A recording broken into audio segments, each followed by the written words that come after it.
I'm Whitney. I'm Mindy. And I'm Deb. We're three best friends who love nerdy things. Well, some people think we're nerdy, but we think we're pretty awesome. This is Our Nerdiest Thing.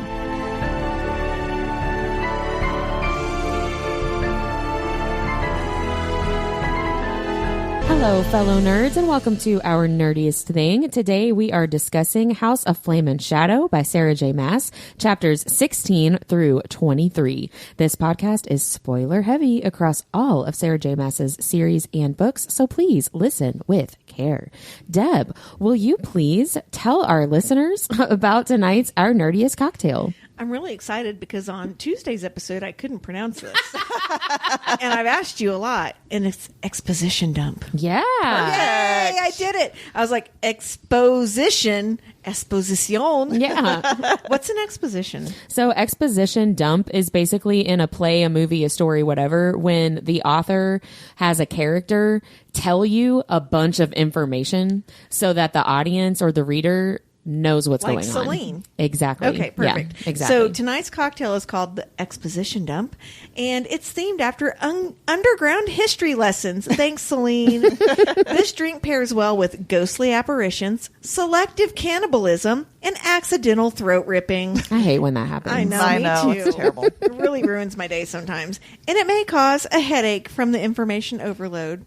Or from us drinking too many of these cocktails. There is vodka in this, some cherry-flavored sparkling water, and a little bit of lime. Yeah. Enjoy. I tried to keep it simple because of all the information overload. I didn't have room in my brain for any creativity. You didn't want to make a cocktail with 15 ingredients to go with the 15 things we learned in the cave? It's way more than 15. Yes, it is. But correct, yes. Thank you so much, Deb. You are so welcome. Mindy, will you please tell us whose turn it is to do the Nerdy and Dirty recap? Well, some people might have thought it was going to be me. But it's actually Whitney. I was people that thought that it was Mindy's turn. The people is Whitney. The people is Whitney, exactly. Baxi and Rune and Hunt are still in the dungeon and end up biting. Baxi bites off Rune's hand to try to free themselves, and it is all to no avail. And Regulus is going to have Hunt kill one of the other two, and Lydia is trying to free him, all of them, and we'll see what happens there. And Bryce, Nesta, and Azriel get to the end of the tunnel where we learn a shit ton of information. That's really pretty much what happened. In a nutshell. And done. Well, the thing is, if you go into all the information, we're going to be here for 4 hours. There's absolutely no way. So I decided to not even try. But I mean, really, in a nutshell, that is what happened. So are you saying I did a good job? So good. So good. Thank you guys so much. Well, they were in the dungeon, and then you learned some stuff. I mean, that's pretty much it. But here's the thing. We learned so much. I did leave out. I didn't do a good job, actually, because I just realized that I completely left out all of Ethan's stuff. There's a whole thing going on over there. That's okay, because our nerdiest vocabulary is about Ethan. Good. That's okay, though, also because Therion's being a whiny bitch during this part. And fucking driving God, me I fucking know. crazy. Yeah. God, I want to punch him in the get over it. nuts. And he's like, they're doing this all for me. And I'm like, yeah, they are. Shut the fuck up and carry on. God. Stop making it worse and just so, deal. Yeah, Mindy, Ethan is not getting on my nerves, so I'm excited to hear. Tell us, Mindy, for our nerdiest vocabulary. So, yes, I decided I wanted to kind of dig into the meaning of Ethan's name. It does come from Hebrew, and it means eternal, enduring, and strong. Oh, interesting. Which I thought was pretty much accurate. But I didn't know that was a Hebrew name. That's interesting to me. Yeah. Well, I mean, sound very Hebrew. No. I don't know. Interesting. Sorry. So, anyway, so in my digging, I did come across a meaning from this very interesting movement called the Kabbalarian philosophy. I thought you were going to say the Urban Dictionary. No, well, I did go there too. But this Kabbalarian philosophy, it's a Canadian new religious movement that emphasizes true understanding of the mind and a code of conduct for positive living. It seems very cerebral. It's spiritual, but it's not, you know. So it's, I don't know. It's interesting. I'm not going to go into specifics, but it is really fascinating. And I will put a link in the show notes if you want to dive into that. It's very interesting, but just know that it's very heightened mind and very cerebral. And don't be an asshole. And don't be an asshole. Exactly. Yeah, like most religions. Don't be an asshole. But in this philosophy, they say that your name actually shapes your personality and your life experiences. Okay, I'm sorry, but my name is Deborah, and I don't really think that shapes my personality very well. How do you know? It might mean that you're a badass. It never does. Have you met any other Deborahs, especially if they go by Debbie in your life? I actually do know a Debbie who's a badass. Okay, just one. Just one. Listeners, if you call me that, I will fucking block you. So anyway, so it says that the name Ethan gives a person an individual, reserved, and serious nature, and that Ethans stick stubbornly to their ideas and decisions and are not willing to compromise. Well, which I thought super tracked. Yeah, that sounds familiar. Yeah, so that was just an interesting something I stumbled on and thought I would throw that in there. I want to know where the whole Ethan thing's going.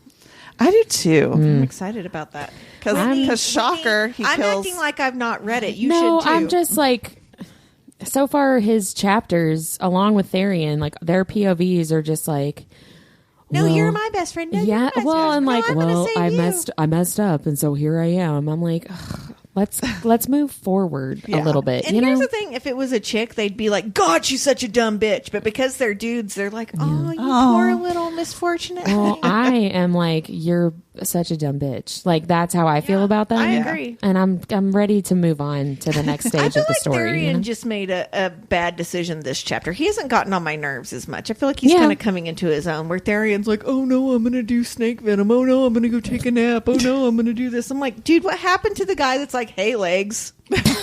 True. Yeah, he has really like lost his sense of self completely. Hopefully he'll get back there. Yeah. Come on, Therian, do better. Sorry, we're interrupting you. No, that's okay. Some Cymbalta, I'm not. Therian. I didn't do a deep dive into Therian because he's a wuss. But but Whiny bitches don't get Urban Dictionary. They do not. No vocabulary for you, Therian. Honestly, I don't know that there's anything out there, but I did go to the Urban Dictionary for Ethan. Ooh. And I did the correct spelling. So, because obviously you could go to ETHAN, but I didn't. I went to the ITHAN. And there really wasn't a whole lot. And it was a little tame this week compared to previous weeks. But I nice thought to mix it up. It is nice to mix it up. But I actually thought they were all very appropriate for Ethan, the character. So the first one is a very shy guy who is socially awkward and in some cases scared to talk to girls. That tracks with Bryce. Track. The second one is a really hot kid who hangs with the cool kids and the non-cool kids. He's usually in trouble. Oh, Yep. And then sweet baby Ethan. The third one was a brave and kind man that's trustworthy and athletic. He has abs and gets the ladies all the time. Yeah, he does. That's Sunball Ethan. Yeah, 100%. Yep. I don't know. College jock Ethan. Yep. That's funny. I don't know. He's taking a turn. Remember though. how much we used to hate him? I know. Well, he was horrible at the beginning of the first book. He was. It was deserved. But he has changed a lot. Yeah. He had a lot of reasons for being horrible. 100%. Oh yeah, 100%. Ethan, I'll come over and make you feel better. Well, thank you so much, Mindy, for our nerdiest vocabulary. Thanks. Let's get into maybe all the details, or at least some of the details of this section, because it's a lot. It's a lot of details. Yeah. What was your favorite moment? Whitney, I want to know what yours was. Mine was really just getting to the end of the tunnel. I was kind of starting to be done with that. And I felt like it lasted just the right amount of time to keep my interest and show character depth and development and stuff like that. But then by the time they got to the end and you see the payoff of all of these chapters, I was satisfied with that. So I was really just happy to be at the end and like, okay, where are we headed? Here. Great. Let's do this. I have two, and one of them also has to do with that. I loved seeing Bryce's power in the caves when she blocks Nesta and Azrael from attacking her. And finally, my learning of stalagmites and stalactites from middle school came into play. I knew which one rose from the bottom and which one fell from the top. I was very excited. And my second one, even though it's gory as fuck when Baxian chews off Rune's hand, There's a part where we see the hawk who thinks Regulus must be also some kind of wank. He literally picks up Rune's severed hand and uses it to flip off Regulus behind his back, which I literally started fucking laughing. That out was loud. pretty funny. I do think that's funny. Yeah. Yeah. I thought he was doing it to flick Rune off. No, he did it to Regulus. Oh, well, that's even better. Yeah, because I still Regulus was like, I'm going to use your power and all this shit. Picks up Rune's hand and flips him off with it, and I'm like, okay, what's going to happen there? Because that's kind of funny. I did enjoy that moment Yes, too. I did too. But please don't chew your friend's hands off. I know. Yeah. I wish the Hawk was like a secret good guy because I kind of liked that. Like I feel like he'd be fun to party with. Well, here's the thing.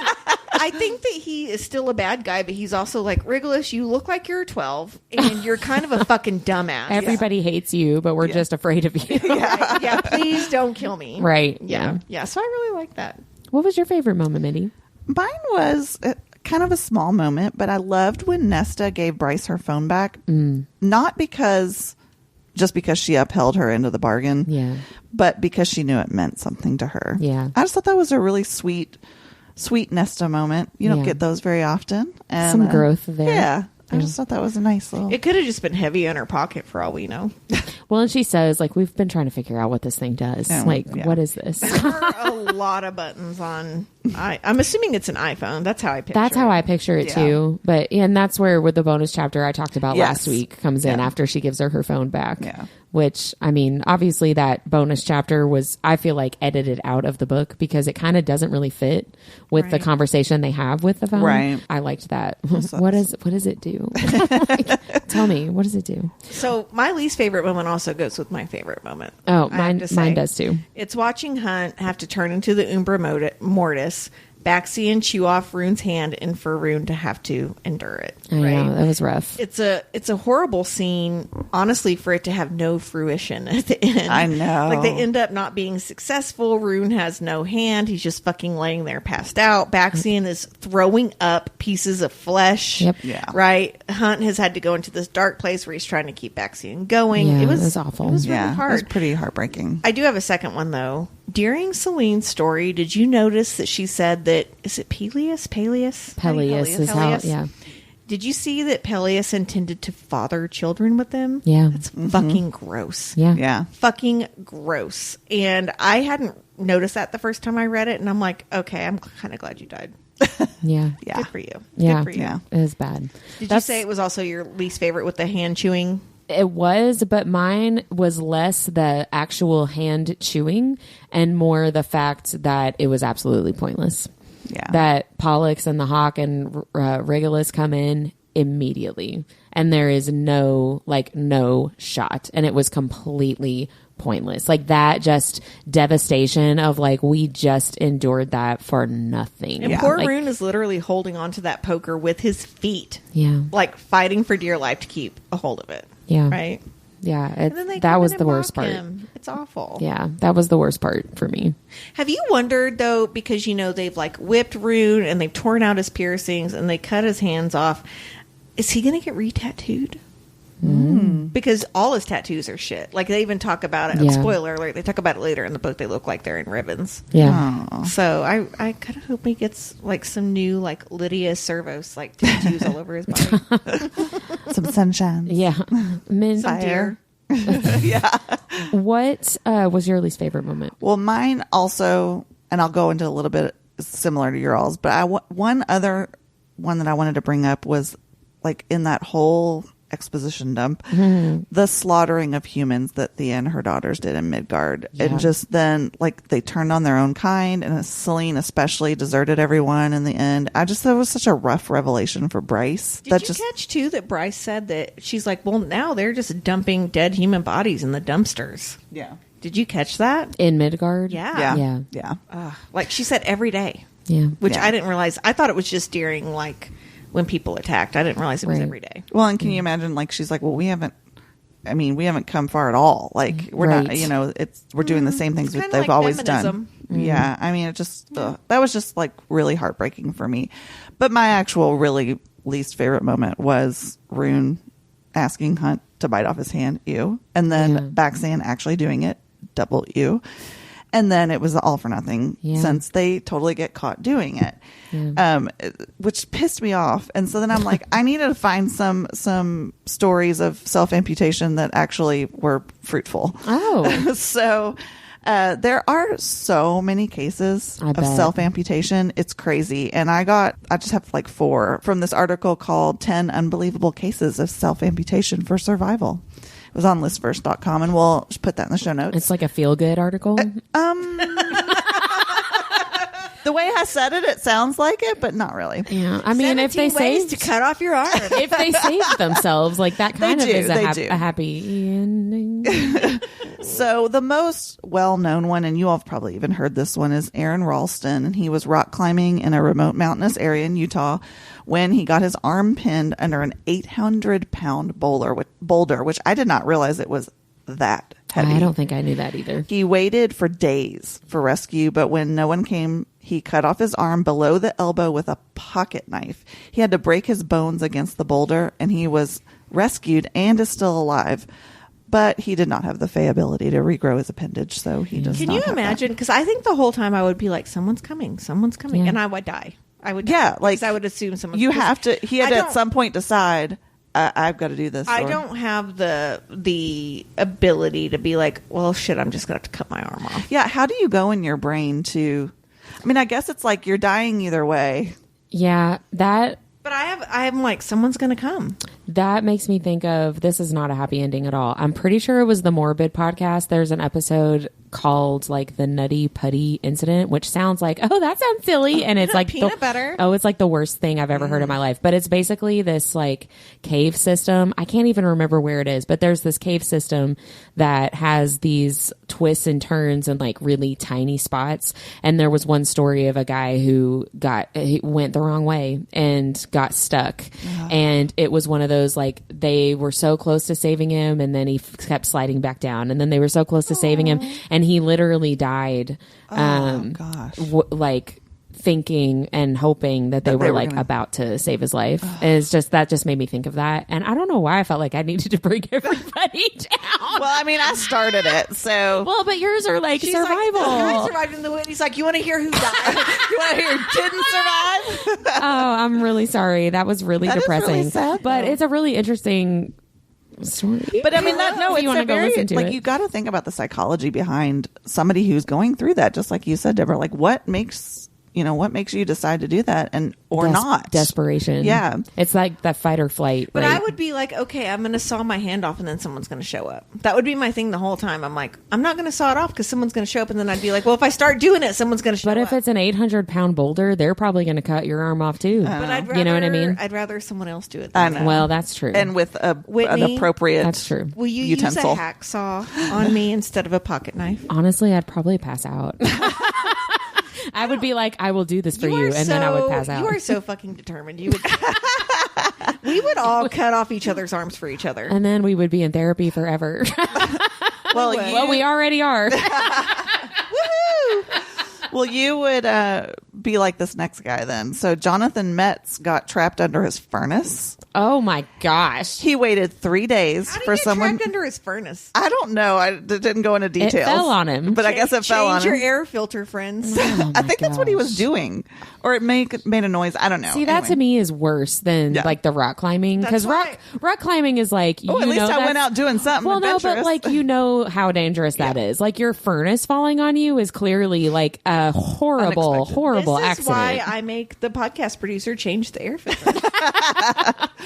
Okay, So yes, what he did gets trapped do? under a furnace. He waits for 3 days for someone to find Oh him. my gosh. No one comes. So this is so funny. This is exactly what the article said. So he asked himself, what would MacGyver do?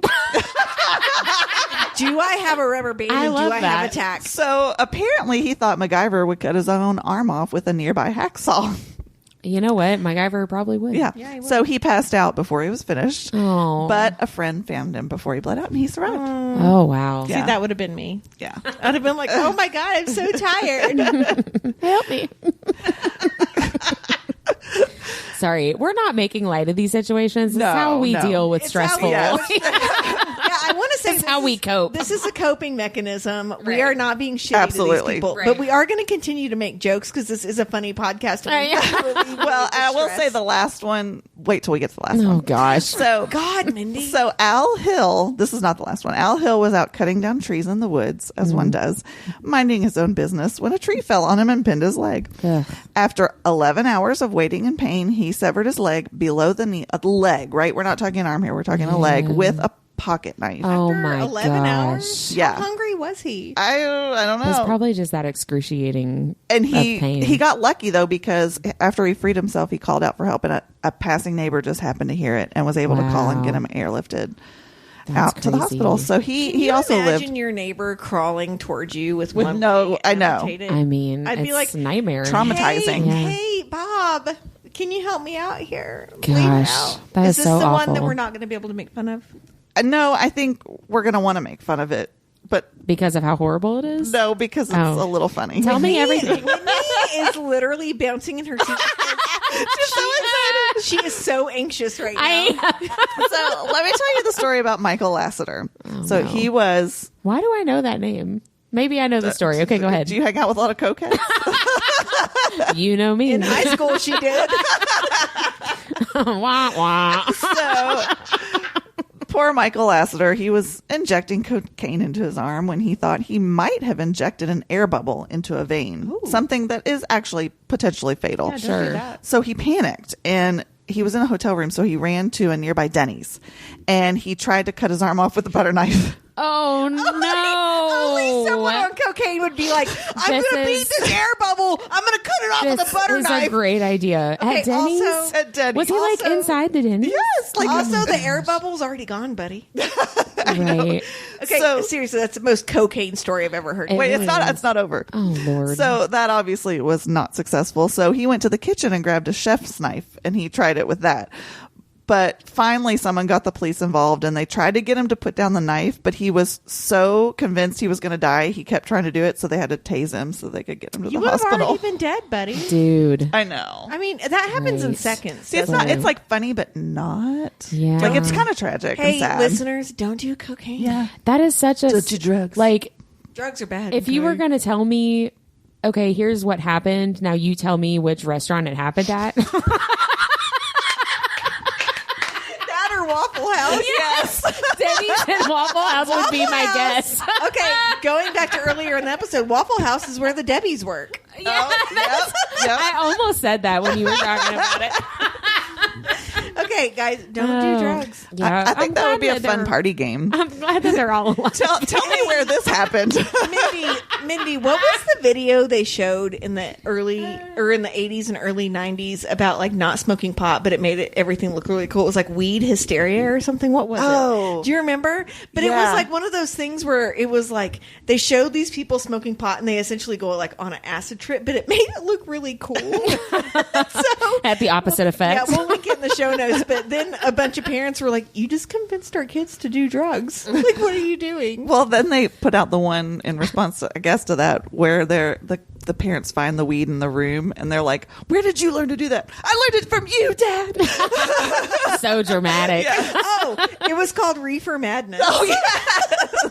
I'll link it in the show notes, friends. That's hilarious. Well, thank you so much. Thank you for also choosing the like people that survived. Yeah, I yeah. do appreciate that. I didn't want to get too terribly gory with Yeah. it, but I was concerned. I was like, "Is this something that people do and like It is. and that yeah. aren't Fae and actually the survive first, it?" The first guy, the rock guy, that was 127 right? hours, Yeah. right? Yes, yes. Okay, There's a movie that's- on that. Yeah. That's what I thought. Yeah, that's why he's the most famous Right. self-amputator. You want to know something Right. really funny? Is I was confusing that with the Reese Witherspoon camping movie, and I thought she had to cut her. She's really going dramatic with her roles. I thought it was the same person. Oh. She's just going on like a life mecha trek. She's Yeah. not cutting off any arms. No, that was wild. Thank Yes. you. Yeah. Yeah. And then Lorelai Gilmore tries to go on that same camping. Oh, I remember Yeah, that she episode. That did was like funny. Eat, Pray, Love. Yeah, Eat, Pray, Yeah. Love. Thank you. Yeah. Yeah, I thought that was all kind of the same thing. Yeah. Yeah. Well, guys, that brings us to the biggest revelations, and I have a lot because I made Notice a she list. said revelations. Oh, yeah. Well, I made a list of all of the revelations that we get in that exposition dump from from Celine. I'm going to go ahead and say that you probably cover mine and Mindy's Yes. biggest revelations. I hope that I covered everything. It is a lot. So I'm just going to read through my list. Whitney's going to read chapters 7 through 24. I'm just going to read through this list, and I hope that I covered everything. And so, you know what, guys? Can I just Here we say go. again, if you don't and people come at you, fuck you. You don't have a podcast. Well, I'm more worried about you guys coming at me. Mindy and I Like, well, what about this? Mindy and I We don't remember all that this shit. Well, yeah. Oh, man. We're over Okay. here doing cocaine. We don't know. So away we go. So first of all, the tunnels led Bryce, Nesta, and Azrael to the prison. The prison island is actually the long lost Dusk Court. Rhysand is from the lineage of both Night Court and Dusk Court, Can I ask which a I'll question? explain. Is Bryce also from the same lineage? Hold that thought. So the Fae and Prythian were slaves to the Asteri, which are the same as the Daglin, for 5,000 years. The Horn is a part of the Dread Trove. This is a list, by the way. This is not like explaining that, retelling the order, story. right. Yeah, I'm just No, reading this is a great. list. Thank you. The Asteri made the Dread Trove, and ultimately that was their downfall because they fought over it instead of actually using it. Celine is the other daughter of Thea, and she looks like Rhysand's sister. That was mine. That Your like, biggest revelation? Yeah, that like they're related somehow. They are 100% Yeah. related. Yeah. Yes. So then Bryce and Reese are then related. Hold that thought. She has said to hold on a second. Hold that thought. I was just telling you that was my biggest revelation. No, it's a good one. That was a good revelation, Mindy. Thea was a servant to an Asteri for 100 years, and she stole the Dread Trove. Thea stole the Dread Trove And to can I defeat point- the Asteri. Horn, harp, mask, and I'm gonna get there, Crown. but yes, crown. Crown, I'm thank you. gonna get there too. Yeah, Sorry, it's we're horn. excited. I know. Well, just listen. I'm just giving you a little bit of your own taste of your own medicine. Okay, for the record, it's not Whitney that interrupts. It's me. I'm going to just say that out I'm loud. just kidding. But now you know how I feel. I wasn't gonna say it, but I was thinking it. You know what? You guys love me for my sharp insight. That's true. I absolutely do. So Thea was a servant to an Asteri. Thea stole the Dread Trove to defeat the Asteri. The Asteri are the Daglin. They are the same thing. Celine and Helena's father was Fionn, the High King of Prythian. Fionn made the Star Sword by using the cauldron. The cauldron existed in Prythian before the Asteri ever showed up. The Asteri used their power to make the cauldron deadlier and a tool for destruction, not just creation. So they warped the power of the cauldron. Thea kills Fionn because she wants his throne, not to have it go to their daughters when Fionn dies. Because he refused to give it to her. Yes. He wanted to give it to his daughters, because they were his lineage, not Thea. Right? And he's stupid. Well, maybe not, though, given what ends up That's true. happening. That's true. I think he was smart. So Thea and Peleus take Fionn to what becomes the Bog of Orid and give Is him... that where Nesta goes? Yes. Okay, thank you. And I'm going to talk more about that later, too. He is bound and basically given to a Kelpie that ultimately kills him. So he's taken into the water by a Kelpie, and the Star Sword is thrown back out of the water and given to Thea, as well as the Truth Teller dagger, which was actually a dagger that belonged to a friend of Fionn that Fionn carried after that friend I didn't died. catch any of this. I'm so I happy caught for some you. of that, but I always wanted to I heard Truth Teller, but I was like, cool. I didn't catch the bog I didn't either. connection. Well, I'm going to get into that more later. Thanks but for yes. being super You. nerdy. You're welcome, guys. So the Asteri had private hunting grounds where they created creatures that they deemed good enough for them to hunt, worthy for them to hunt. And I was a little unclear about this, but it seemed like Fionn and Thea, once the Asteri got beaten by them, they continued that hunting hobby.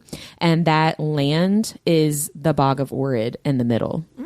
What becomes the Bog of Orid in the middle, which is how she was able to lure him there in the first place to give him to the Kelpie, And if because you that was a don't- place they went. If you don't know what the fuck we're talking about, you need to reread Silver Flames. And I'm going to talk more about Whitney's Silver gonna help Flames us with later that, on. yeah. But yeah. So Thea did have the entire Dread Trove. The mask, the crown, the harp, the horn. We did it. Plus the star sword and the truth teller dagger when Fionn dies. And she uses all of those items to rule Prythian as the High Queen.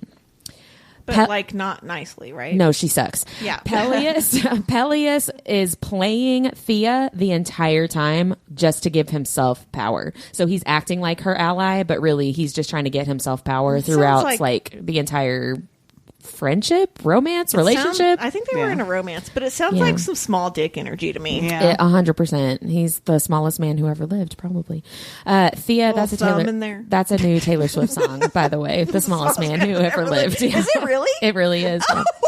I want to know who that's about. I think it's about multiple people. But so Peleus is playing Thea the entire time, and he convinces her to use the harp and the horn together to open up a portal to another world for her to get more rule. But really, it's to get her straight to Midgard and the Asteri. And Thea just doesn't realize what's happening until way, way later. So Peleus is the one that kind of like orchestrated that whole thing. So in Midgard, shapeshifter Fae from another world also arrived to this new planet. And this is the lineage that Danica was trying to research. And the truth that the Prime was telling Bryce in Crescent City 2 when he told Bryce that shifters used to be Fae. It's from this Fae lineage that they were all shapeshifters. Thank you for that. You're welcome. And came to Midgard. Okay, so next, Thea. I'm more than halfway done with the list, by the way, but I still have several more to go. But I am more than halfway. I'm on letter Q in my list, just so everybody knows. This was like 60 pages. I know. This is a lot. It goes on forever, doesn't it? So Thea looked for help when she realized she had been tricked by Peleus and the Asteri. When she realizes that she's been led to the Daglin again, she looks for help, which leads her to Hel and Adis, who was her mate. Which is why he knows all this stuff about her. So apparently, I kind of want to make Adis feel all better. I know, right? The Asteri had left notes like Bryce found in Midgard. They left the same kind of notes in Prythian, and that's how Thea was able to find Hel. Can they not safeguard their fucking notes? Apparently not. Apparently not. So put it in your phone notes, guys. She used their whatever notes system to realize like, oh, and we aren't the only ones that have defeated them before. Like, I need to find these people for help. So on Midgard, Parthos, the Library of Parthos, that was a real place. That was a city that humans had built. The humans were on Midgard before any of the Asteri or the Fae ever arrived. The humans living in Parthos discovered that the Asteri had infected the water of Midgard with a parasite. That parasite burrows into the bodies of the Fae and warps their magic. Can I ask you a question? I might answer it, but that yes. Parasite is still there, right? Yes. Okay, thank you. Yes. The Asteri created the drop to get a more concentrated dose of the Fae's power. I think I left this part out. Wow, I'm really embarrassed by this right now, but I'm going to back up for a second. You should be. I know, I don't know am. what you're talking about, but so, you should be. When the Asteri were calling themselves the Daglin on Prythian, they asked for a tithe from all the Fae, where the tithe, the Fae gave a small piece of their power to the Asteri once a year. And they were drained if they didn't, right? I think so. Yeah. Yes. So, but they did it voluntarily. Yes. So on Midgard, they basically did that same thing, but they ramped it up and made it the drop so that instead of getting such a small piece, they were getting a more concentrated dose that would make them more powerful. What a bunch of assholes. And they were not giving it voluntarily. They didn't even know they were giving it. Well, no, you are doing it voluntarily. However, the Asteri created this drop to get the more concentrated dose. And this is a direct quote from what Celine says. Should anyone with power opt out of the ritual, the parasites in the water would suck immortals dry until they withered away to nothing, like humans. It would just be dismissed as old age. Lies were planted about the dangers of performing the ritual in any place other than one of the Asteri's harvesting sites, where the power could be contained and filtered to them, their cities, and their technology. Propaganda. Exactly. So it is voluntary, but you don't get to live an immortal lifespan. Little do they know that the non-immortal lifespan is because of the parasite. So they would still live immortal lifespans if it weren't for the Asteri. Exactly. Right. Gotcha. The parasite is the reason that they don't live longer if they don't do the drop. Gotcha. The drop basically like cleanses them of the parasite, essentially. Well, that's nice of the Asteri. That's how what it seems like. Humans are not affected by this parasite because they don't have magic. They don't have powers. magic. So I guess that's good. That's okay because they're getting dumped in dumpsters. Right, exactly. So now I'm on letter S. That was Q and that was R. When Thea realized that she was going to lose this fight, this new fight against the Asteri on Midgard, she gives the horn to Helena, who ended up staying in Midgard and was married off to Peleus. Thea kept the Star Sword for herself. She was killed in battle by Peleus, and then he took the Star Sword for himself. And we'll talk more about that as we continue reading this book. Thea gave the harp and the dagger to Selene, who ends up back in Prythian. Selene becomes the wife to the future High Lord of the Night Court, which explains why she looks like Rhysand's sister, because her children are Rhysand's ancestors. So you think she's like Rhysand's great. Yes, she 100% is. Okay. Yes. So that is why the Night Court and the Dusk Court, that Rhys is of both lineages, because Thea was the ruler of the Dusk Court, which is what the prison used to be. So Selene passed on her Dusk Court vibes, right, and married the Night Court High Lord. Which, by the way, that was a cop out. She was like, "I'm just not going to tell you about that." Mm-hmm. The story of that. Exactly. Like, yeah. what the hell? Like it's not important. You're going to tell us all this other shit, but you're not going to tell. Yeah. I'm not going to tell Yeah. you how we killed the Exactly. I know. Exactly. Yeah. Like Sorry, we I'm used this busy. stuff and it worked. Like, well, wait a second. I love how Bryce is like, excuse me. What? That's what I'm here for, you know. Bryce But anyway. is like, you bitch. So this is why Selene looks like Rhysand's sister, because she is Rhysand and his sister's ancestor. Helena and Selene tried to escape from Midgard together with the horn and the harp, but Helena pushed Selene through the portal without her, and Selene just straight up closes the portal instead of saving anyone besides herself. She can hear the children. Yep, And the parents, of the parents children. begging to take their kids. Right. Yep, And she's 100%. like, nope, I'm good. So what is interesting about all this talk of the Dread Trove is that there is, and I searched for a really long time this week to find this answer, there is no mention of the mask or the crown. After Selene, she says that Thea kills Theon and that she has all 4 pieces of the Dread Trove. That's the last time that she mentions the crown or the mask. So I'm going to talk about A Court of Silver Flames a little bit later, but Nesta finds the mask in the bog of Orid. But how it went from being in it, she says that it's in Thea's lap as she sits on her throne, but we have no idea how it went from Thea having it to being in the bog of Orid. Like that's a complete That makes mystery. me wonder if there's going to be a story about how Thea died. I don't know, maybe, because again, like where did the crown go at that Well, point? isn't one of the mortal queens supposed to have the crown? She found the crown. Okay, yeah, but like where did she find it and how did it get there? Because Thea still has the horn and the harp when she goes to Midgard and gives those to her daughters. Yeah. But that was my biggest revelation is, first of all, that Thea had all of the Dread Trove, but also she was just dumb enough to leave it for other people to find. She did separate it. And the daughters separated it anyway to go into the separate world, so like they couldn't be used together. But they're powerful enough though by themselves. Yeah. Well, and Thea was always doomed with having the Dread Trove because Peleus told the Asteri that she had it. Right. So like it kind of didn't matter what she did because she trusted Peleus and he screwed her I kind over. of want to kick him in the junk. Absolutely. All of them, like they all suck, right? It just shows that you need checks and balances. Yes. 100%. Yeah.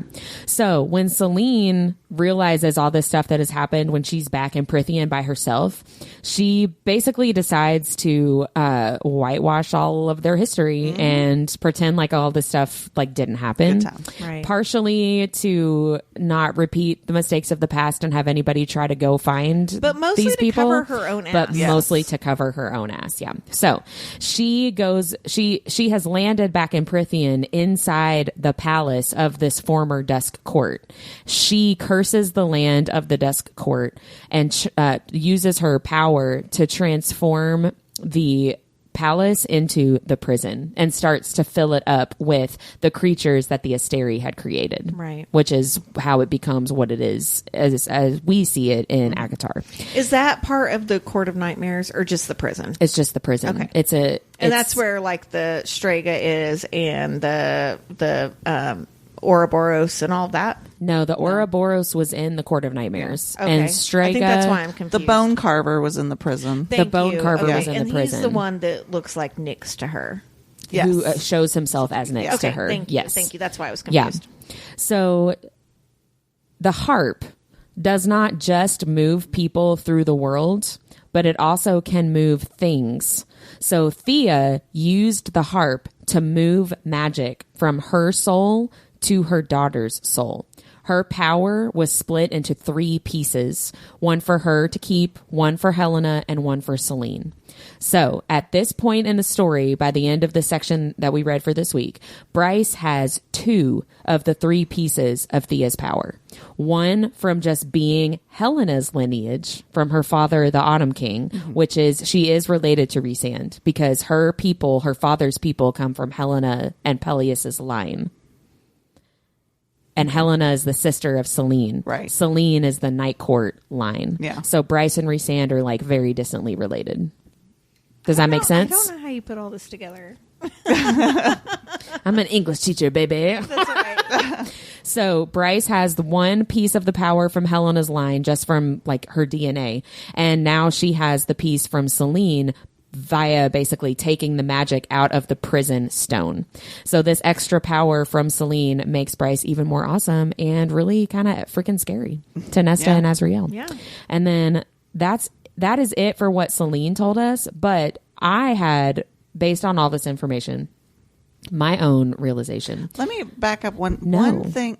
One thing that was mentioned and maybe this is more of a question, but she says that, or someone says that Azrael was gifted truth teller from Rhys's father. Or no, I went back and looked at that. Mm-hmm. Azrael was gifted truth teller from Rhys's father. Mm-hmm. So how did truth teller that goes back to where she gave the dagger to Selene. So when she gave the harp to Selene, she gave Selene the harp and the dagger, and she gave Helena the horn. So I guess this unknown Fae or High Lord that she married ends up with it?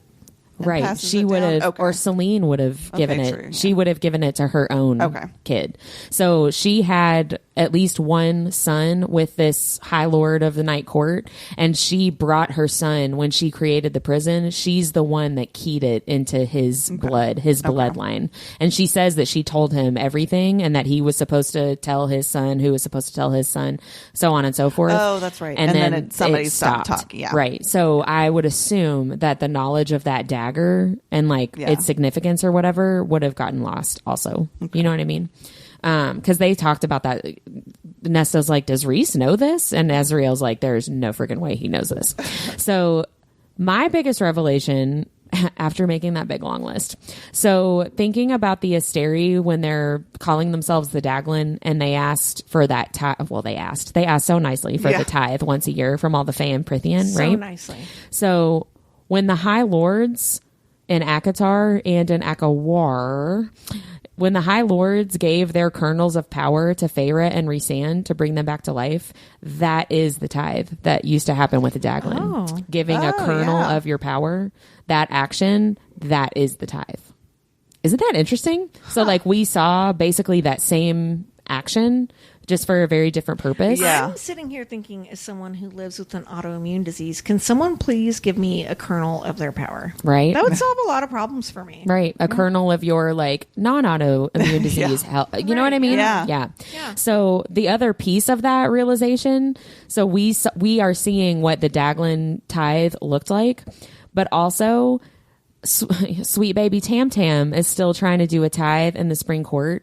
Doesn't it just make total sense that Tamlin's family would have continued a tradition that the freaking Asteri started. Yeah, it is. You know what I mean? But they've all they did all that. They were like, very that's traditional. That's what we've But always done. that tradition is Ends from up being- the Asteri. Yeah, that's like true. the worst villains of instead all of time. power, it's you know, money. Yeah. right. Yeah. But I just was like, gosh, that just makes total sense for his family. You That's know? a great connection because I had totally forgotten that's what they called it thank you. in Springport, where it was called the Tide. Did you catch the part in the book though where they were talking about adding magic to like a source of water and turning it into starlight? Because I posted, I was like, is that pond that Feyre and Tamlin are in the spring court? That I did did not. you catch that? I didn't I'll catch find that. it. Yeah, find it and send it to We'll me. have to talk offline about that. Yeah, find it and send it to me because I don't know.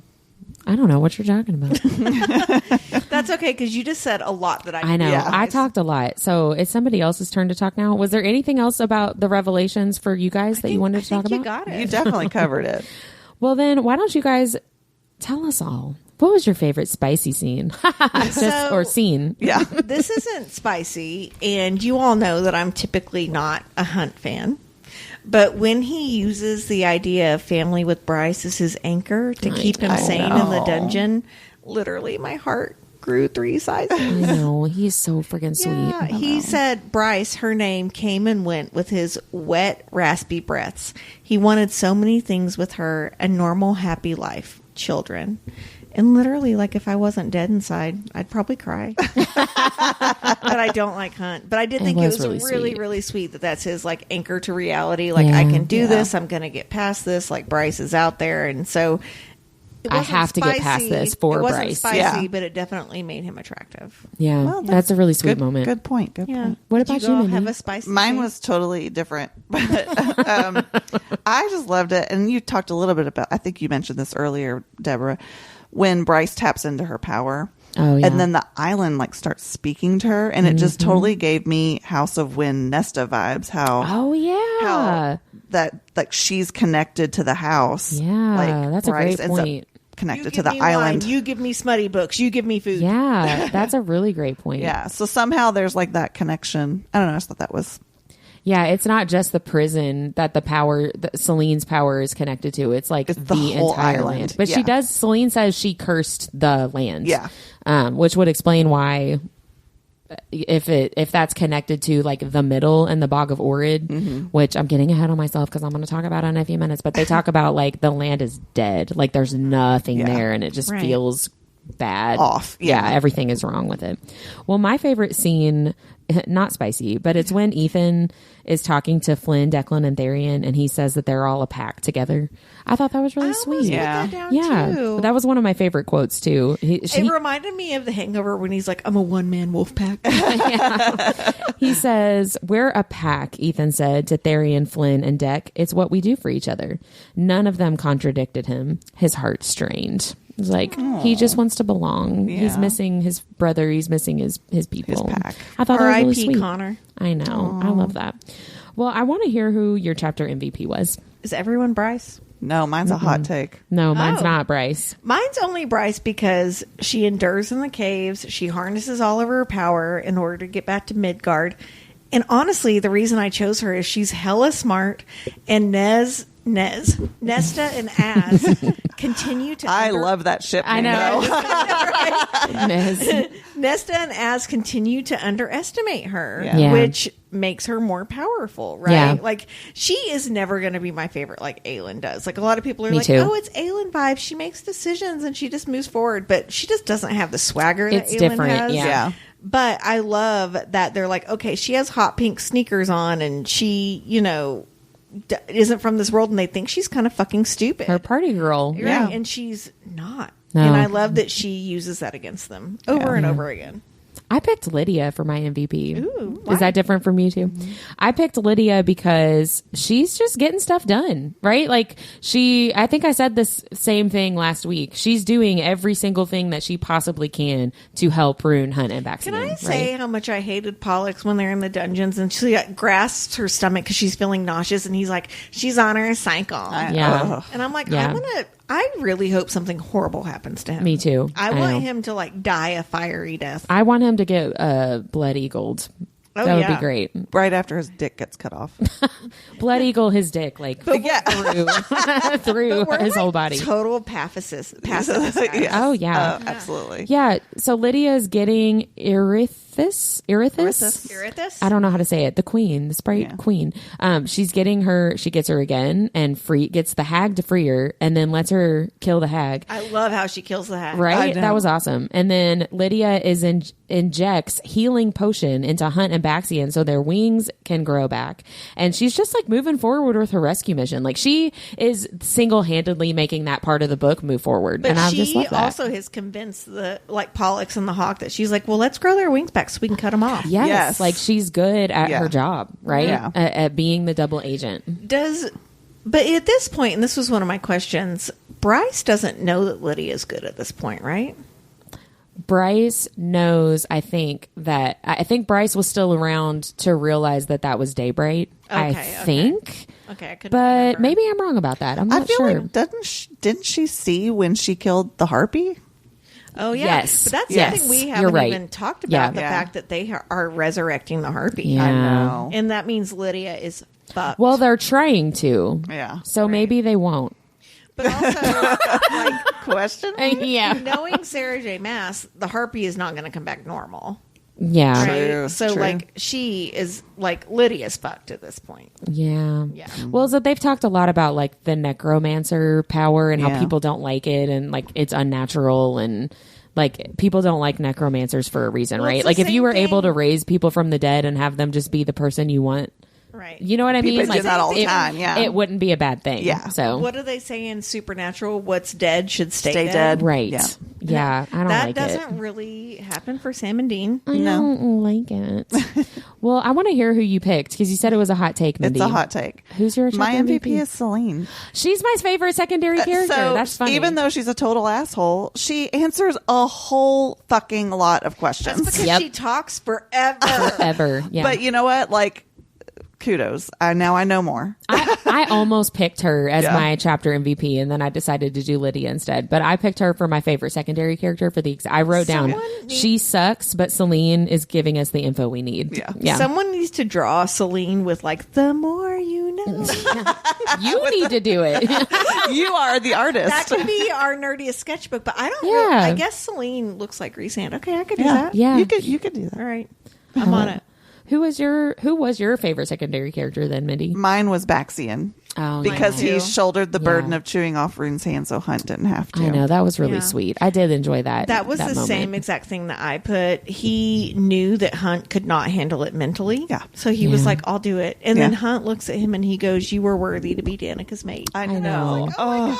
That's really sweet. Yeah. That's actually that's part of my favorite quote. That exchange. We're just ripping off each other. Yeah. That Baxian said, let me shoulder the burden and telling him you were a worthy mate to Danica, and then pain and love flooded Baxian's eyes. Perhaps the words had touched on a wound, a doubt that had long plagued him. I thought that was really sweet. That was- I you loved said that. Celine was your favorite secondary character? Yeah. Who was yours? It was No, you just Baxian. said Baxian. Just kidding. Sorry. Yeah, who was yours? Well, I'm like thinking quotes now, and I'm getting confused in my Well, I head. can I'm tell sorry. you my favorite quote if that helps us move ahead. Well, I had two more, but they're like super short sentences. Sure, So sure. the whole exchange with Baxian and Hunt, but then also Hunt, like Bryce was the goal, like you were talking about earlier. Like that's his anchor. I loved that. And then Ethan, when he's having to fight freaking Sigrid. Sigrid? We haven't even like talked about that, but he has to fight her, and he keeps thinking, "Make your brother proud," and it kind of like changes what that means for him, like throughout the fight. Yeah. But that just make your brother proud. I was just like, ugh, like gut punch. I loved it. It was good writing. Good job, SJ. Good job, What SJ. what about you guys? My favorite quote was when Bryce goes, classic stage mom. And Celine says, it was not enough for my mother possessing all she wanted was not enough. And then Bryce says, classic stage mom. Yeah, And it that's made pretty me funny. laugh so hard. Yeah. It was a good comedic relief during During- a very yes. heavy part of the book. Yes. Yeah. I did enjoy the little interjections of Bryce and Nesta. Yeah. And like Azrael is just like chilling like a villain back there. Like, But he always just, does that. You know, listening intently. Yeah. But It's I liked the comments. He's such a dude 'cause he's like, well, I can't get past the words. I guess I'll just go stand back here. And like, I'll just stand back here and listen, see what happens. See, all this time he could have been going to get resand. He could I have know. been, like, sharpening the truth teller. He could have been doing all this shit, but he's like, I guess I'll just stand here. Yeah, 100%. Yeah. Yeah. What about you, Mindy? What was your favorite quote Mine, or quotes? I only have one this week. Ooh. So after Celine dumps all the info, except how to kill the Asteri, I just love it when Bryce says, I thought that in the thousands of years since then, maybe the Fae of Midgard had evolved into the reprehensible shitheads that they are. Not that they were reprehensible all along. That I made know. me so sad I because know. I was like, they have not gotten better at all. No. Yeah. And it was a little too close to like human nature, right? Uh-huh. In a lot of ways, not to get too like philosophical, but like we have not gotten better at all. Yeah. No. And we've done a lot of things better. Don't get me wrong, but like there's still some things we really need. Ultimately, though, Right. the things that At the we've- basis Ultimately, there's level, still human yes, nature. the Yeah, worst, the worst of us is still the worst of us. us. Yeah. Yeah, Right. 100%. Except for us three, we're awesome. Well, yeah, Of course. we're the best of us. That's right. Going into questions, I know we've kind of thrown some questions out here and there. I just had two. So at one point, No dose. early on in this section, Azrael, they go from the tunnels through that door, and the door leads them to the prison. And they're like, "Did we just walk all the way to the freaking prison?" And Azrael's like, "Well, there are lots of caves and doors that open up to distant places in Prithian." And I was like, "Excuse me?" Yeah. And then I remembered Under the Mountain. Yeah. And I I did was the like, same I thing. wondered if that was what he was talking about, or if I there's think more. so, because I thought, because remember we talked about this in an episode. I was Yeah. like, wait, they just get like essentially winnowed. Yeah, I was Yeah. confused by that a little I bit. had the same But then my other question is, okay, so Celine comes back and makes the prison, which I'm going to assume was 15,000 years prior to when this is happening. Sure. Because that's when the Asteri founded Midgard, right? So when Celine came back, it's 15,000-ish years later. She made the prison and started putting creatures in the prison. Is it possible that Celine is the one that put Amryn in the prison? Ooh, And good question. If so, then Amryn knows way more than Than she she's has let letting I've on. always thought that Amryn knows way Yeah, more me than she too. lets I on. just wonder, because Amryn and how long she was in the prison has been a mystery sort of for a long time in the books. I have been re-listening to Akawar. Oh, yeah. Because I always listen to a book, right? But when I have to do something I'm like thinking about, I re-listen to something I know. Yeah. And that part in Akawar where you think she's essentially going against them. Yeah, right? yeah. I remember this like came up because I was like, what's up with Amryn? What all Yeah, does she yeah. know? Yeah. Because she's one to hold everything close to the cuff until Yep. she has to use the information for what she needs. Like, Yeah. why would she tell them that? Right. She has no reason to. I feel like Yeah. she is friends with them, but always to her benefit. Well, and if she was around to have Celine put her in the prison, and that's how long she's been But around. she knows the language, so you think That's she what I'm is. saying. Oh, Like, yeah. she knows the language. She's like, well, I've heard whisperings of those names, and Rhysand's Oh, like, have you? what? And Yeah. so I'm curious about that. she so had to have heard. Do we know more. how Amryn got out of the prison? no, she says that she basically like figured out how to change her form and like bound herself into like a fae body. How convenient. That's basically what she says. Interesting. Which is kind of like we used the trove to beat the Asteri. Like, okay, that doesn't actually tell me anything. Yeah. Like, it kind of tells me an answer, but not really, right? Yeah. I don't feel like Amryn's against the inner circle, but I do think she's very self-serving. She's going to do Yeah. whatever she has to do to survive. Yeah. So if the inner circle isn't going to survive, she's going to defect. Yeah. 100%. I would agree with that. With her rubies. yeah. Which she's still wearing. What which questions is did funny. you have, Deb? Who's in the glass sarcophagus? Yeah. That's a pretty big thing. And Bryce keeps saying she can like feel the evil emanating from that. So who's in the glass sarcophagus? And what's going to happen with Ethan since he just killed an alpha? I know. That's a pretty big deal. It And he doesn't. didn't mean to. That was Right. rough. No. It doesn't even matter though in the terms of alpha in a wolf pack. Even if Sabine hasn't said she's the alpha, she's still the alpha. Right. So there might be some pretty serious consequences to him killing Yeah. her. So I'm interested to see. And then also, when is Therian going to get less whiny? Because I really do.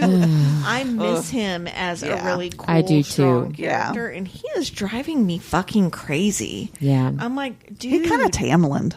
He did not Tamlin, but I know, but like it's just like he's like, I oh know no, what you I mean. took some venom and now I'm up. He's like somebody that you really liked, and then we're then- like, oh no. Yeah. Yeah, What's I get going on that. there? I kind of feel like Sarah J. Maas is trying to show us like how much he is struggling with how much the shit has hit the fan.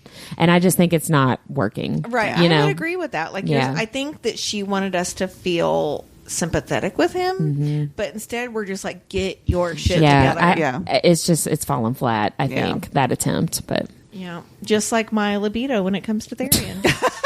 So I used to think he was super hot. did you have more questions, Ben? I did. Always. So we didn't really talk a whole lot until just now about the whole thing with Ethan and Sigrid. It's And kind of boring. I know, but did you catch in there? Like the Viper Queen made some sort of deal with Ariadne. Like, what was that deal? was the deal? Where is she now? Yeah, she gave her to somebody else. Yeah, like basically. what? But it sounds like, because even Therian says she's not your slave. So like, but it sounds like she got sold. Yes, it to me. does. Yeah. So like, did she go back to the astronomer? Right. I hope not. Yeah, What I is don't. it? But I mean, that doesn't sound like something. I mean, I feel like That wouldn't be beneficial for the Viper Queen. or Ariadne. Yeah. Yeah. Right. So like, what? It had to have been something that was What happened there? Yeah, that one's a big question mark. And then in Celine's story, she specifically mentions there were just two other random people there when Fionn pulled the star sword from the cauldron. Well, who the hell was that? Yeah. Like, Yeah. she doesn't do that unless it's on purpose. Mm-hmm. And Celine did that a lot. Like, oh, you don't need to know about that person. There's just somebody there. Like, I don't know about you. We'll be the judges of that, Celine. Give us all the details and then And we'll let you know. along the same lines, and you talked about this earlier, the truth teller belonged to Fionn's friend who was lost in battle. So who the hell was that? Right. Like this, I feel like some things would be cleared up if we knew who some of these people were. Who were Adis's spies in Midgard? He said he had spies in there helping, Yeah. and so I don't know who those are. Does anyone else kind of want to fuck Adis? Are we Only in talking cat about, form. I was just about to say, are we talking human blonde or white cat? Mindy the cat lady goes for the cat. I'm going for the long-haired blonde. Well, you know, that's I funny. don't love me the blonde. He would need a box dye. But here's the thing. Long hair negates the blonde. Does it? I think it does. I think it makes it worse because I there's do more too. of it. And I it's very disagree. Fabio. Sorry, blondes. Sorry. My daughter's blonde.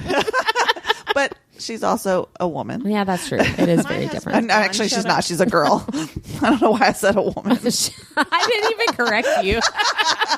Yeah, damn right. All right, I do have one more question, though. All right, you mean to tell me that Nesta, I've got my finger up, Nesta and Azrael just watched this hologram image and didn't question what the fuck that technology was? Like, That's a good point. if this is supposed to be a long time ago, how That do they is a- have that? That's a good point. Where'd that come from? I You guess she know- could have brought it back from Midgard. I thought of it more like almost like a Horcrux kind of thing in Harry But Potter. they say holograph. They call it a yeah, holograph. but just when I pictured it more like They'll put their face in the pensieve. I No. pictured Princess Leia coming out of R2D2. Me too. no, that's not how I thought of it. That's 'Cause- yeah. and then Whitney's like, no, No, you're wrong. that's not it. No, that's just I thought of it more like because this is the second time I've read it, right? So I knew that she had put her magic in the stone of the prison, and so I thought of it like her soul was connected to the magic, and that's how can she see was that. able. That's why I called it like a ghost underground ghost history or whatever. Like I thought of it more like her spirit and not a literal hologram. It you know could what be I mean? tied more to magic than it is to being of my technology. generation. I'm still picturing like a film reel. I am Well, too. because that technology wouldn't have existed in Midgard at that point, or any of that. Yeah, any of them. Yeah, I don't know. I didn't think that hard about it. I thought that was weird. I guess I suspended my disbelief. Yeah. I suspended my disbelief a little more for that part. Azrael questions everything. Yeah. So why was he? And maybe he was, and he just wasn't saying it. Yeah. But like, why wasn't he like, what the fuck? Is going Which, on? by the way, is it not striking anybody else as extremely out of character for Azrael to fall for a look over there? Like what is that? What's that? Right, like that is so crazy. I was like, what? Like, how did you turn around and fall for that? Also, you didn't have to do that. You could have just walked through it. I mean, I was just like, what is up with him? Bryce is kind of getting on my nerves. Yeah, 'Cause, like, it was you could so have just weird. walked through it and be like, look what I did as. Right, it was Yeah. so weird. But anyway, so what are we looking forward to? I need some spice.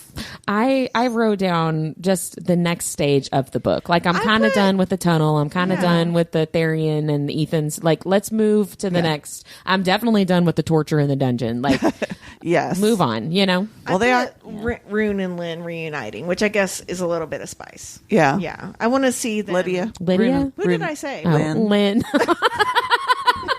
I was That like, was- Flynn? that was who then was- you said spice, and I was like, oh, wait, no. That would be Lynn, that was Adis' spy in Midgard. that's my middle name. That was a Freudian slip then, is what that was. That would be our nerdiest cocktail kicking in. Yeah, so Rune and Lydia That's reuniting. hilarious. I kind of want to see like the knockout drag out fight. I do Like, too. Yeah. How are they going to get past this, right? Yes, yeah. And then I also want to know, are Nesta, Az, and Bryce going to team up? Are they Yeah. going to go to Midgard? Like, what's going to happen there? I'm always happy to see more Nesta, so Yes. I'm all Yeah. about it. She has Do been it. the badass, less annoying person. In the tunnel. Yeah.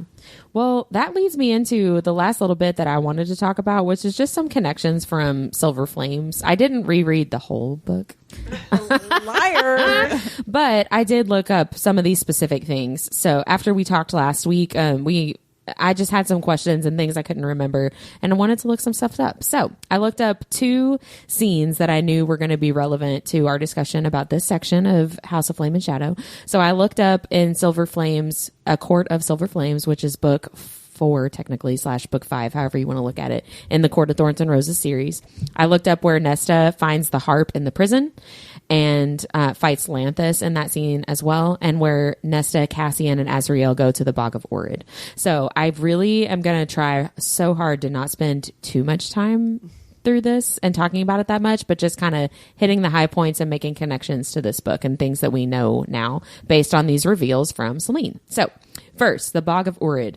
I think based on the description of the Kelpie I think it's the same Kelpie that snatched Fionn that she kills. We don't get a bunch of description from Celine from what happened to Fionn in Flame and Shadow, but it tracks to be the same Kelpie from Silver Flames with the black hair and the white skin that we see in Nesta's POV when that happens. Bryce says in Flame and Shadow that the creature looks like a relative to the Waterknock from House of Earth and Blood, and they are definitely not the same creature because they're described very differently. The Waterknock is less human and more like mer/fish, and the Kelpie is definitely more human and kind of scarier sounding, I think, with super long fingers. They And remind me of the things in Harry Potter when they're in the in Goblet of Fire. Yeah, in the water. trials. Yeah. Yeah, it has really scarier sounding teeth, and the Kelpie in Silver Flames also spoke ancient Fae, which we know is the language of like Thea and Celine, and from the early years of Midgard, and Bryce knows that language as well. So in Silver Flames, Amryn tells us that Kelpies were made, legend says, by the hand of a cruel god and deposited throughout the waters of this land. Celine in Flame and Shadow tells us the Asteri created lots of horrible creatures to amuse themselves and to hunt. So I think we can probably assume that the Kelpie, maybe even the Midgard worm, could be Asteri creations. And that most everything in the prison probably is an Asteri creation. Yeah. Even maybe some of the things that Cassian talks about putting in himself. So these Asteri hunting grounds with these creatures became what we know from ACOTAR as the middle. It doesn't belong to anybody. All these wild creatures can roam freely without getting in trouble for just the nature of what they are, which if they were created by the Asteri would make a lot of sense because they would be effing scary. Right. So that leads to my question of the weaver in the weaver in the wood that lives in the middle. Stirga, whatever. Striga. Are she and her twin, the brothers of Koshé and the Bone Carver, are they Asteri creations? Maybe. I don't know. That would explain a lot about There are no others Koshé, like right? them, which would make sense. Right. So that's just a question for future ACOTAR books. So we really, again, do not have any idea how the mask ended up in the bog water. Celine doesn't tell us, which I think is weird because Sarah J gives us a lot of details for the harp and the horn, but not for the mask or the crown. So I hope that that's set up for the future because I would like to know. So do we even know what the crown does? Yeah, you look at somebody and can control them if you're wearing the crown. It gives you power over other people's like actions. I'd forgotten that. Yeah, because Brylin wears the crown and tells Cassian to kill Nesta. Oh, okay. Yeah. But she just says, I really got to reread that. You book. do. She just says kill. She doesn't Yeah. say kill Nesta, so he tries to kill himself instead. Gotcha. So, spoiler Cassian. alert. So, the 8-pointed star, we talked about this last week. So, Mindy, number one, you were 1000% correct. Nesta's 8-pointed star tattoo is from her bargain with Cassian. I had said I didn't think that was right. I was wrong, Mindy, and you were right. What? Let the record show. Half frozen over. Yeah, so Cassian also had an 8-pointed star tattoo when they made that bargain together. So the deal was Nesta had to train with him for 1 hour in exchange for him owing her one favor. So they both had one, and now they fulfilled that bargain in Silver Flames, and both of their tattoos disappeared. Nesta's tattoo was replaced by one that looks like a wave crashing on her back when she made the bargain with the mother / the cauldron to save Feyre and Nyx. There's also an 8-pointed star on the floor of this secret room in the prison where Nesta found the harp, which is the same room that they're in with Bryce listening to Celine's story. And then lastly, the 8-pointed star is also a training tool in Silver Flames to teach someone how to use a sword and to learn the 8 different types of strikes that you can make with a sword. There's a scene where Cassian tells Nesta, show me the 8-pointed star. And he's talking about her like training with the sword, which I did not remember that. I don't remember that at all. Yeah. And so then last but not least, we have the scene with Lanthus in the prison after Nesta finds the harp. So Lanthus is still a little bit of a mystery. Last week we were talking about him, and I am pretty sure I said that they called Lanthus a death god because I think Mindy, you asked if he might have been an Asteri. I'm so sorry. I don't really know who Lanthus is. Lanthus is a creature in the prison. And when Nesta finds the harp, she uses the harp to open the wards so she can get out of that room that she found the harp in. Mm-hmm. And the harp ended up opening the wards for Lanthus's cell, which is right next to that room. And so Cassian and Nesta had to fight Lanthus because he was going to kill them. Because Cassian put Lanthus, this creature, into the prison. Yeah. So let me repeat. I need to reread this book. You really do. I do too. I was reading these scenes and I was like, dang, all right, this is a lot of stuff to remember. So I think I said that Lanthus is a death god. That is not accurate. What happens is Lanthus asks Nesta which death god she is. Oh. So they don't call him a death god at all. I couldn't find the chapter early on in Silver Flames when Cassian's describing some of the creatures he's put into the prison. So I don't know how Cassian described him. I couldn't find that. But he is described in this, after Nesta finds the harp, he is described as taking the form of a blonde male with golden skin, but also appears as just mist right when he comes out of his cell and is like talking through this mist to Cassian. So that's very unclear exactly like what he is. He could be an Asteri, I guess, taking different forms, because it talks a lot about Regulus chooses the form of the Fae that he looks like. So I don't really know about that. He describes himself to Nesta like this. I rode in the wild hunt before you were even a scrap of existence. I summoned the hounds and the world cowered at their baying. I galloped at the head of the hunt and Fae and beast bowed before us. So based on that, I can see how you could use that quote to argue that he either is an Asteri or a creature created by the Asteri. Because I don't know what else the Wild Hunt would refer to other than creatures being created by the Asteri for the Asteri to entertain themselves hunting. To think about, though, the Wild Hunt in most lore is Fae trying to find their mate. But in just this context with all the Selene stuff, she specifically talks about the hunting grounds of the Asteri, which makes me think with the connection with that, with the harp, with Selene, with the prison, it would make sense to me that Lanthus would be talking about something that Selene is now revealing. Do you know what I'm saying? Sure. Yeah. So I don't know that, but that makes sense to me. But, if it makes sense to me, then it's probably wrong. Do you think? Because Sarah J's... about to say, because it's probably right. No, Sarah J's a lot smarter than me. Do you think the Asteri have mates? I don't know. A lot of other people do. That's I know. So, were they on the Wild Hunt to find their mates? Right? I don't know. That's a good question. So we do know about Lanthus that he cannot be killed, only contained, until Nesta kills him with her made sword Ataraxia, killing the unkillable, much like Bryce with the Reapers in Crescent City Book 2. So we know that Lanthus bleeds black blood. Like the Valg. And has black eyes. Sounds an awful lot like the Valg. So we can make a whole lot of assumptions based on all this information, but there's really just not anything concrete. So last but not least, when Nesta touches the harp for the first time in Court of Silver Flames, she has the vision, hearing the voices of people begging for help and taking their children. We now know that this is the scene Selene is describing when she seals the portal, when she comes back into Prithian and seals the portal. Nesta is having a vision of the last time the harp had been used. Selene is just confirming that basically and giving us context for what was actually happening. So that's all I got about that. I'm so turned on right now. I am too. So sexy.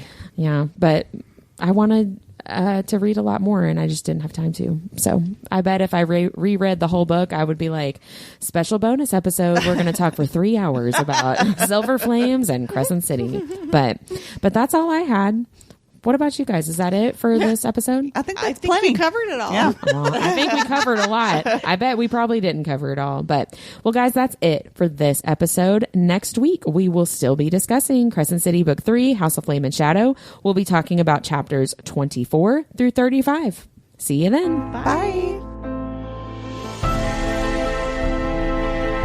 Like what you heard in this episode? Follow Our Nerdiest Thing on Instagram at instagram.com/Our Nerdiest Thing or Facebook at facebook.com/Our Nerdiest Thing. We love hearing from fellow nerds. Email us at ournerdiestthing@gmail.com.